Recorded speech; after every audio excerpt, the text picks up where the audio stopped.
Trigger warning, whale of a tale. Today's tale will be Sir Sam Tries Feminism. Hello everybody, it's Lady Saber, back with another installment of Sir Sam. This story takes place the week after Sir Sam put me in the ER. Here again, player number 1, Lady Saber, 16 years old, foreign exchange student from Belgium. I'm on some pretty intense painkillers, so I'm high as a kite. Thankfully, I'm a happy albeit emotional drunk. The swelling in my face has gone down considerably, and the color has faded from a dark purple to yellows and greens. The cut itself is very visible and angry red, with the stitches still intact. I've laid it on thick with foundation and concealer, as much as possible that is, with some crazy eyeliner and shadow colors to draw away attention, as well as wearing my hair forward instead of pulling it back. As a note, I'm really into strategy games, Chaste and Go being my favorites. Player 2, Sir Sam the Chaste and Chivalrous, the whitest knight in all the land, the inconsiderate meat planet, with no tolerance for rejection. He wears New Balance sneakers, mid-calf socks, baggy light-wash jeans, and a stained t-shirt that says, "This is what feminists look like," under a fluffy bubble coat. Thanks, Mom. And instead of spaghetti sauce, Sir Sam reeks of Axe body spray, chocolate scented. I can't imagine anything else but him seeing this commercial and thinking, that's how it works in real life. He doesn't shower, but he thinks, hey, the Axe body spray is a fine substitute. Right? Oh, and I almost forgot. The Trilby. How could I forget it? It's atrocious, as usual. Plain felt gray, with a black band. Player number 3,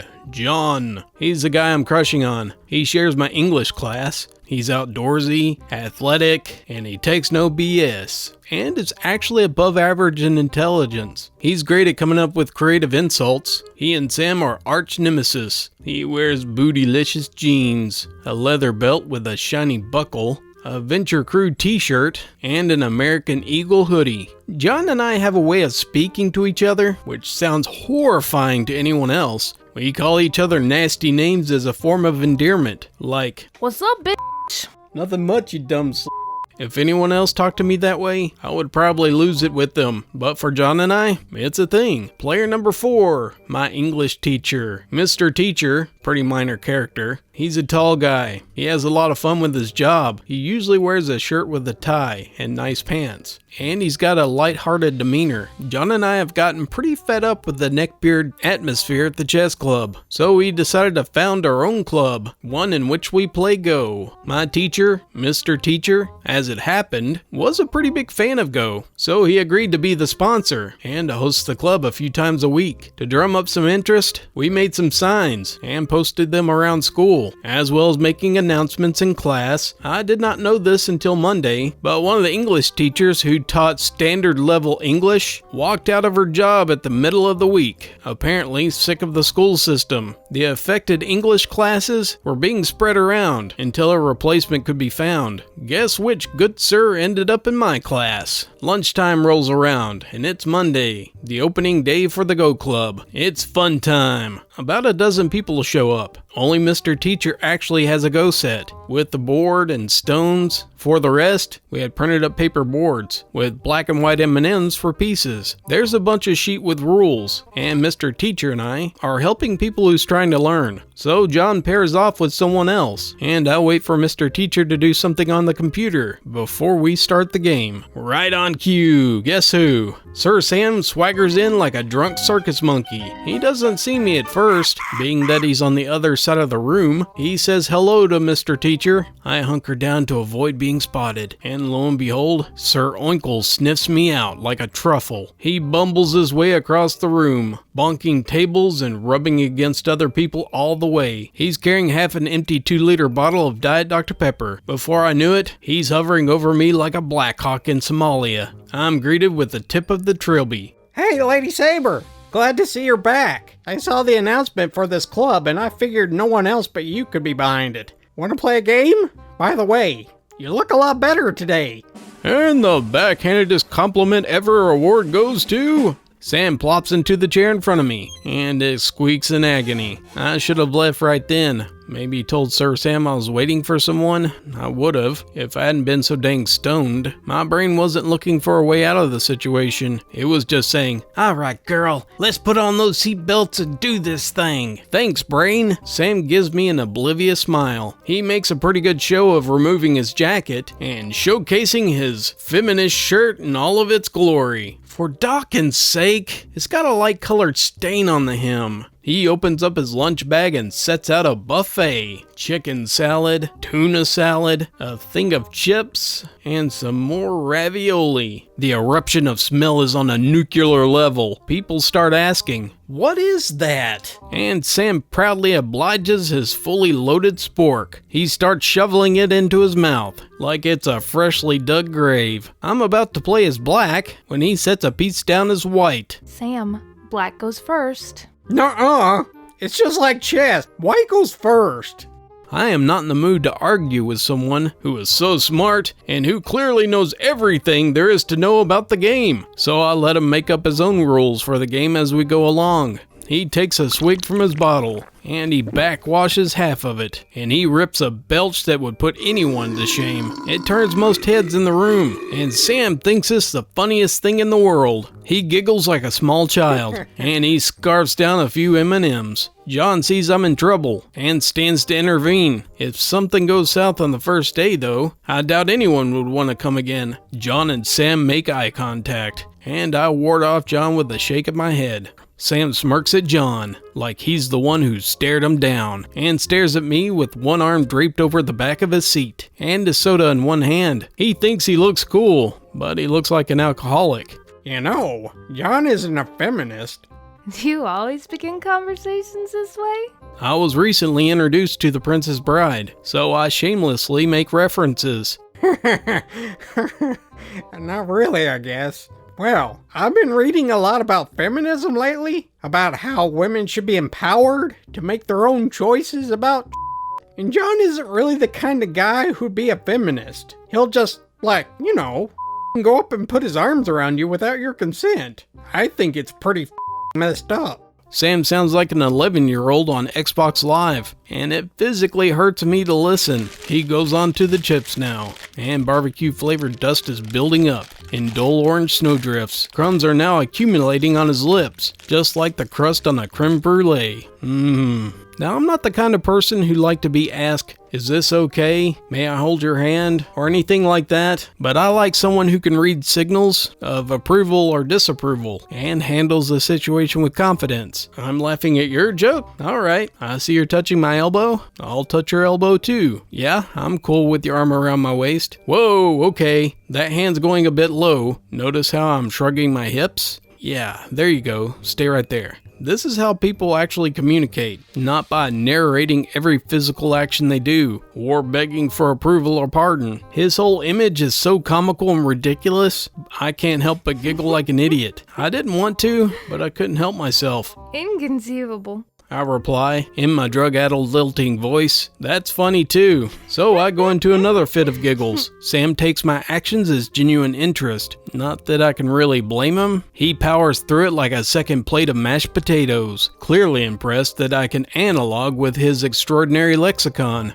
I know, right? I really hate how the patriarchy forces women to uphold unrealistic beauty standards. Stupid stuff like makeup and heels. I think it would be great if everyone could just liberate themselves from double standards. I don't still get why you feel like you have to wear so much makeup. Honestly, you look just as good without it. For half of this time, his eyes were drifting up the cut on my face. It's making me feel really self-conscious, so I turn my head to hide it, almost to the extent that I'm looking directly away from him. I don't think things like blemishes, cuts, or scars and stretch marks need to be covered up. Honestly, most of the stuff is pretty sexy. He wipes his hands on his shirt, leaving orange tiger stripes for +5 melee combat strength. This pushes me in the opposite direction of giggles. My throat catches, and I can feel tears welling up. I excuse myself, and I run to the bathroom. I spend about 10 minutes crying. I do come back, but not to Sam's game.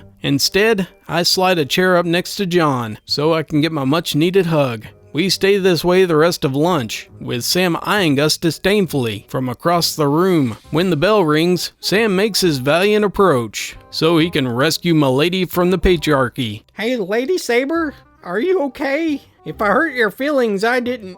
John cuts him off. F*** off, Sam. I wasn't speaking to you, John. I was talking to... Lady Saber doesn't want to talk to you.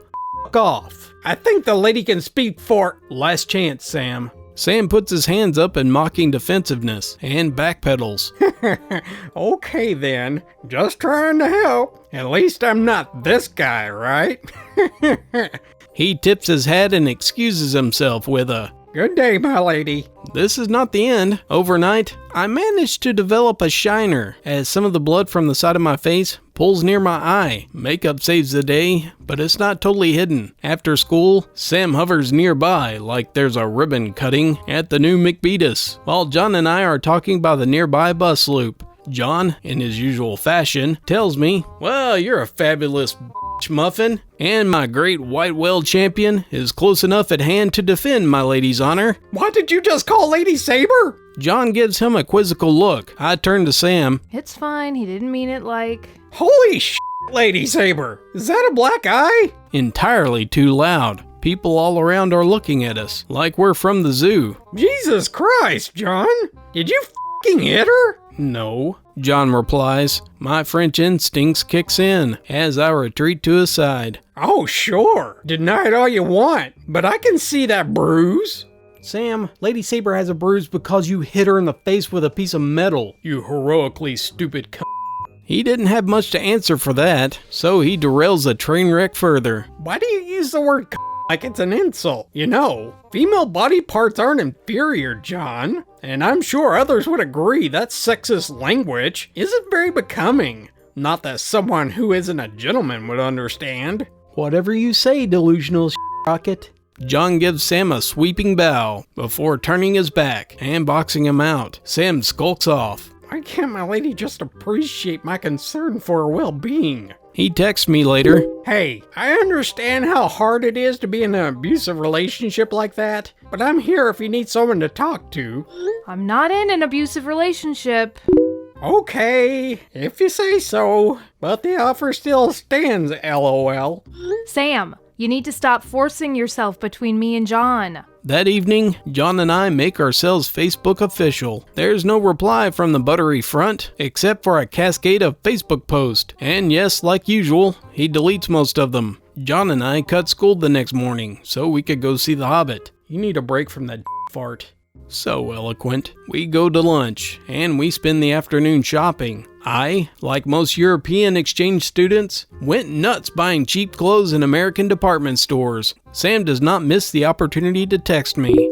He's clearly a bad influence on your education. Thanks a lot, Dad. Following the day at school, I'm looking ferocious in my leather biker jacket with a white tank underneath, dark wash jeans, and boot heels. In English, we're working in the computer lab, and Sam gets assigned to sit near me. He's still snacking and chugging a huge bottle of Coke. Despite the no eating or drinking rule, the poor sap between us can't stop Sam from crawling over him, leaning over his keyboard, and getting in the way, just to blather on about. It's so great to see that you're destroying the gender binary by wearing androgynous clothing. Eventually, the guy between us gets tired of cringing. Dude, shut up. Sam retreats to his place, but that doesn't stop him talking or stuffing his face for a second. He goes full fat logic, telling me around multiple mouthfuls about how, you know, 99% of people's body types are totally genetic no matter what. I mean, we're all fat when we're born anyways. That may be true, but I don't think I've ever met someone who was born a gorillasaurus. Like, I bet you'd be a lot better off if you just ate more. He finishes with a satisfied chuckle and a fistful of cheese puffs. Now, I eat around 3,000 calories a day, and I maintain a workout schedule. And that's mostly vegetables and real food, full of stuff that the body wants, not neon green or orange packaged garbage. If people's body types are genetic, then why is hating on skinny girls okay? My lady intensifies. I'm not hating. I mean, plus, you can just eat more. Yeah, you can always just exercise more too. Plus 500 experience points. My lady levels up. Gosh, Lady Saber, I had no idea that you were so body negative. Some people have medical conditions like asthma and heart disease, so they can't exercise no matter what. Plus, your body type is determined at birth, so you can't change it. I have asthma, so are you blaming my genes? No one, asthma or otherwise, should be able to breathe that much food into their face hole. I defuse the cringe bomb though, and I'll let him off with a, "You're right." He turns away with a satisfied smirk, having clearly bested my lady in a duel of wits. To this day, I do not know from where this feminism charade sprouted from. I'm assuming he thought it was a great ploy to get him laid.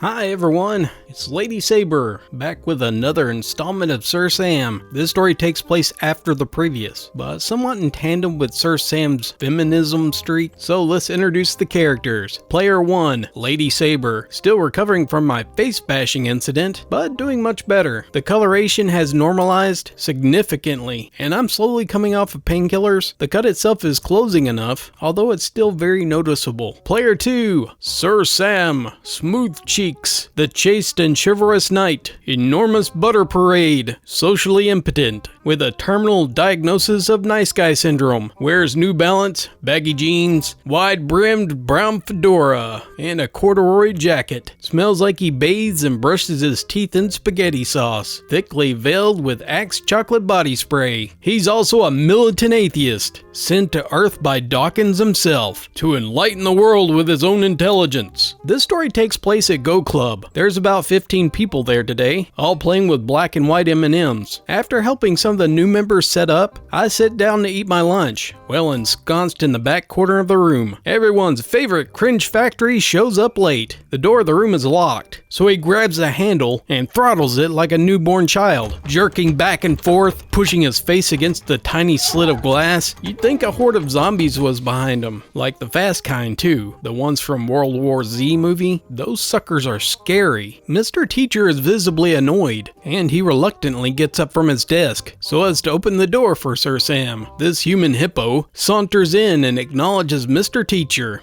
with a tip of his hat before scanning the room. He spots me quickly and moves in my direction, much in the way that a derailed freight train might move towards a children's cancer clinic. Tables are bumped. Oh, sorry. Boards and pieces are shifted. My bad. And sides brush like the Titanic brushed the iceberg. Who is the boat, or who is the iceberg? It's somewhat unclear in this situation. At long last, he reaches me. He finds that there's no chair for him to plop into. No problem, an empty chair is located nearby. He drags it across the floor, making the same grinding screech that Satan's pet goose would make. Satisfied, he plops in, and with the tip of his brim, My lady? breaks out lunch. 2 bags, 2 enormous things of fries, a big gulp cup, and he starts unwrapping this feast in front of me, carefully peeling back the grease-infused paper like it's a Christmas morning. I know he's a chowhound, but this is insane. I got you some lunch.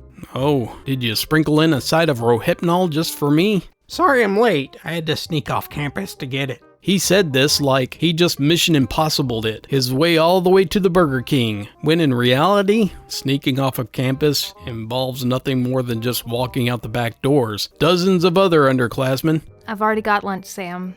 indicating a small plate of sushi. That's your f***ing lunch? Jesus, Lady Saber. No wonder you're so skinny. You need to eat more. Because you're the gold standard of dietary health. Sam, if you're going to be mean, I'm not going to talk to you today. I recently started Sir Sam on a diet, figuratively speaking. If he said something mean, gross, or made a sad attempt at negging, I'd tell him so, or stop responding for the rest of the day. He's moved past having a temper tantrum at this point, and will either sulk or furiously backpedal. Okay. It was just a f***ing joke. Seriously though, lunch? I got 2 burgers and fries plus a drink. I'm not overly fond of hamburgers or fast food. I don't like the taste, and the greasy texture makes me want to gag. I don't mind soda, but that cup looks like it's the size of my torso. I don't even think I can drink that much water. I've got my own lunch, Sam. No thanks. Sam looks a little frustrated, but he can't see a way to talk me into it. He dives into the buffet, inhaling both cups of fries with his mouth vacuum before demolishing one double stacked burger. Food goes in, tiny projectiles of meat slurry are ejaculated back. I shift to the side, trying to keep my plate out of the way of the blast radius of this volcanic eruption. I listen to the sloppy mouth chewing while my appetite disintegrates like soggy cheese puffs. By now, Sir Sam pulls out his phone and starts his odd way of stimulating conversation. He loads a video on YouTube, cranks up the volume on his speakers, and overacts his reaction to the video. Today, the video of choice is an episode of Atheist Experience, though I haven't heard of it yet. Try as I might to tune it out, the low quality blaring audio, it's Sam over the top. Oh man, he got f***ing told. That pushes me over. Sam, can you turn that off? It's really loud. It's the Atheist Experience.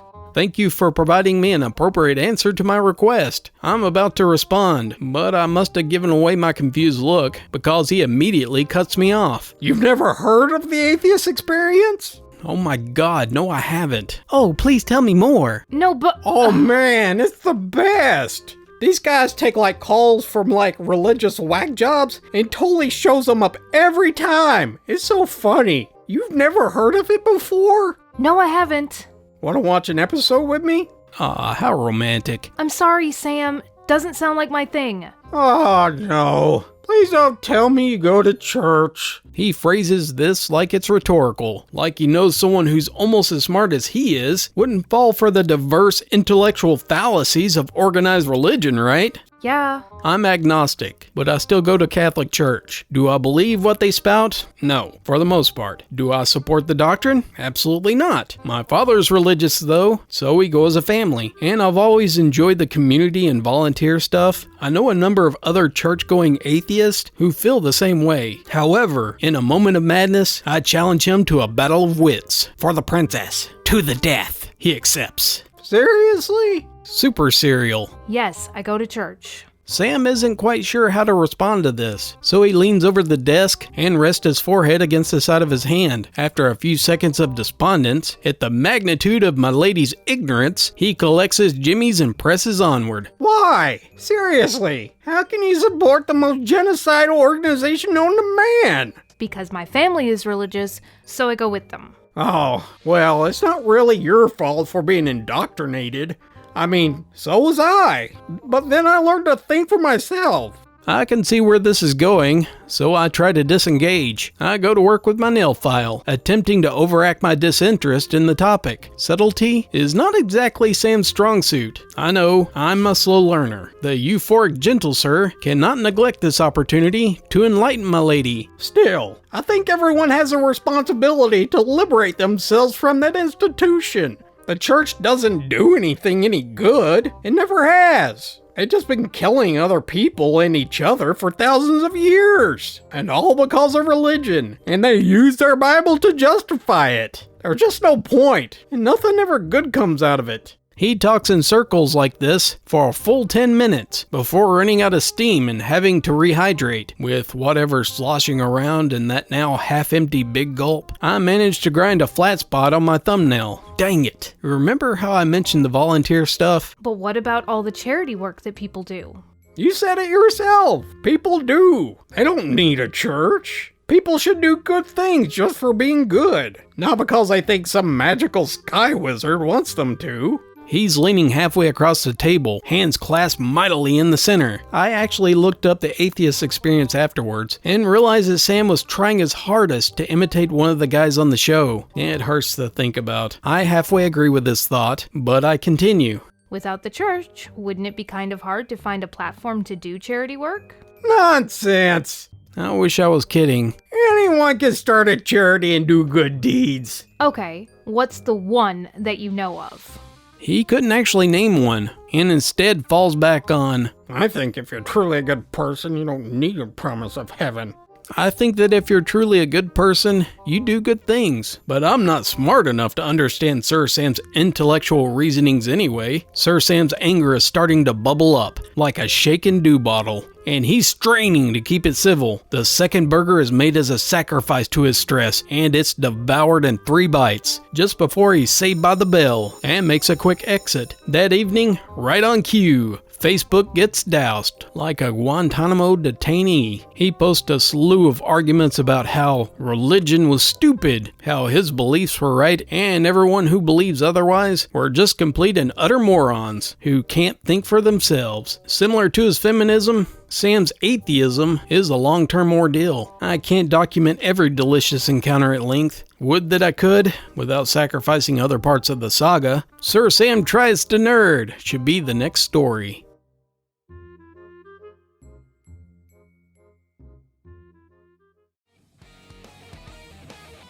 Thank you very much for joining me. I want to give a special thanks to my patrons. Just as a heads up, I'm going to start posting all of my updates and other happenings on my Twitter account, so I hope you follow me. I hope you enjoyed this installment of Sir Sam. Keep stay tuned and I'll be back next week. And remember, have fun with your failures, or they'll have fun with you.